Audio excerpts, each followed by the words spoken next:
What happens when one of Hollywood's most respected actresses finds herself face-to-face with a host who refuses to back down from the most controversial question of her career?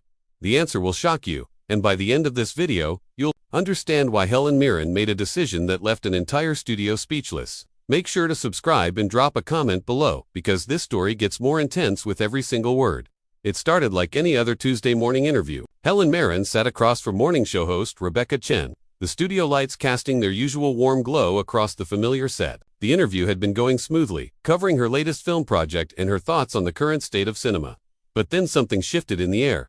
Something that would turn a routine promotional appearance into television history. "Helen, I have to ask you about something that our viewers have been discussing quite extensively on social media," Rebecca said, her tone taking on a more serious edge. "There's been a lot of conversation about your comments from that interview 3 weeks ago, where you seemed to suggest that younger actresses today lack the dedication that your generation had." Helen's posture straightened slightly, her eyes narrowing just a fraction. "I'm sorry, but I think you're mischaracterizing what I said entirely. I was speaking about the craft, about the years of training and theater work that used to be considered essential before anyone even thought about film roles. But the way you phrased it, Helen, many people interpreted it as dismissive of today's young talent. Some have even called it gatekeeping," Rebecca pressed, leaning forward slightly. "Don't you think that's a fair assessment?" The atmosphere in the studio began to change. Helen's smile, which had been warm and genuine moments before, became more measured, more controlled. "I think what's unfair is twisting someone's words to create controversy where none existed. I've spent 50 years in this industry, and I've seen how it's evolved. That gives me a perspective that I'm entitled to share." Of course you're entitled to your perspective, but when you have the platform you do.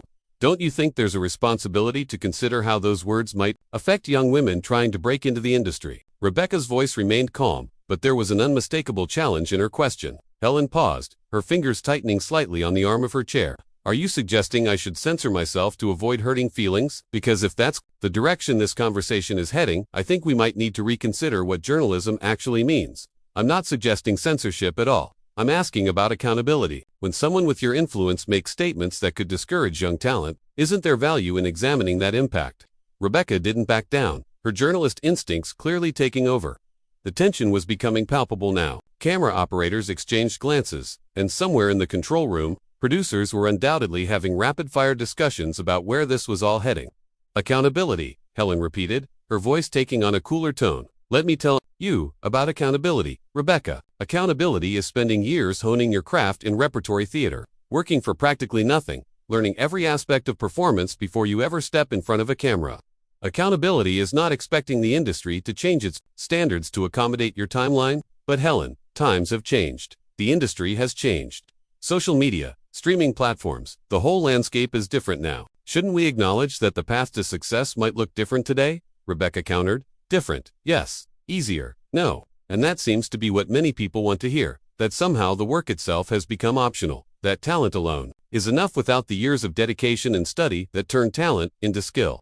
Helen's voice was rising slightly, her composure beginning to show cracks. The interview was clearly going off script now.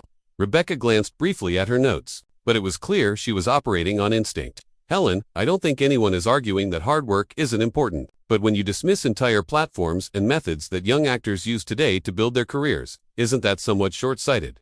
"Short-sighted?" Helen's eyebrows shot up. "Rebecca, I've been acting since before you were born. I've seen trends come and go. I've watched the industry change in ways both wonderful and concerning. What I find short-sighted is assuming that because something is new, it's automatically better, or that because something is traditional, it's automatically obsolete." The host shifted in her chair, clearly not expecting this level of pushback. "I'm not making assumptions about better or worse, Helen. I'm simply suggesting that dismissing new pathways might not be the most productive approach. And I'm suggesting that perhaps this interview should focus on the film.